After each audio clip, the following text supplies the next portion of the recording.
As we have defined the problem statement, let us prepare the tables to solve the problem. First, we need to make sure database is created. Then we'll actually create orders table.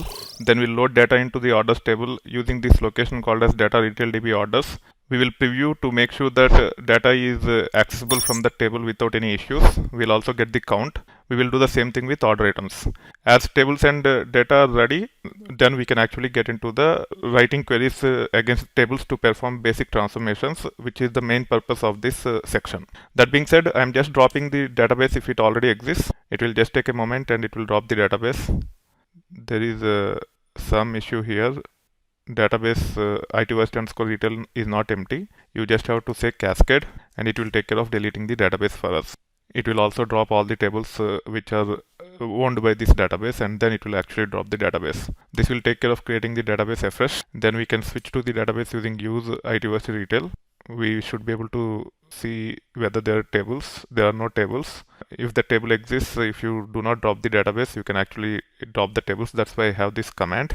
Don't worry too much about the nuances with respect to the syntax and semantics of the create table commands at this time. We'll get into those details as part of a subsequent section where I'll be talking about all the details related to DDL and DML. For now, just create the tables by copy pasting these commands and then go through the basic transformations. We'll come back to the details with respect to DDL and DML at a later point in time.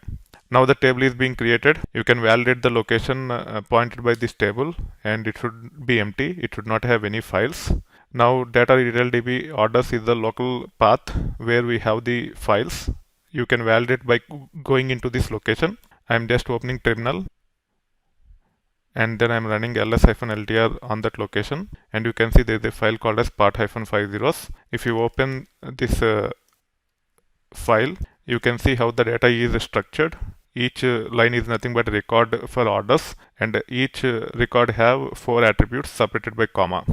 As we have 4 attributes, we have defined 4 columns, and also as data contains comma in each record, this part is mandatory. If you don't have this, then it will not work. Now I can run this command to load the data from local file system into the table orders.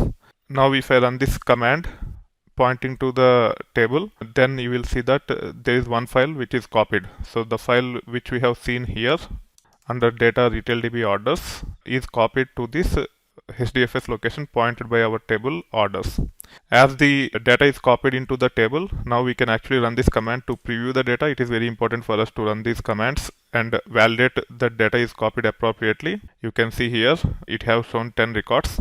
Now I can run this command to get the count also. It will return 68,883 records. If the order items table exists, it will take care of dropping the table. As the table doesn't exist because we have dropped the database cascade, it is complaining the table or view not found. It is okay for now. Now I can run this command to create order items table. You can see that the columns are 6 in this, and the records are delimited by comma, the same way as orders. You can also preview from here. So in this case, we can say order underscore items. This is the path where we have the order items dataset, and you can see the data here. Each line is nothing but a record, and it has 6 attributes, and all of them are separated by comma. Typically, when you work on projects, all these details will be provided to you as part of the tech spec, and you just have to use that to draft these create table commands. Now we should be able to validate the location pointed by the table. It should be empty because we just created the table, and this will take care of copying the file from data retail DB order items into the table order items. Now if we validate, there will be one file in this location. We can also run this command to actually preview 10 records to make sure that all the records are shown without any issues. And then we can actually run this command to get the count. Make a habit of validating after each and every step so that you know what is going on internally. It will help you to troubleshoot the issues much faster. So what we have done so far, we have just created the database after dropping it, and then we have created 2 tables, orders and order items, which are required to solve our problem statement. Now as we are done with preparing the tables, we can go further and explore all the details with respect to the basic transformations such as filtering, joining, aggregating, etc.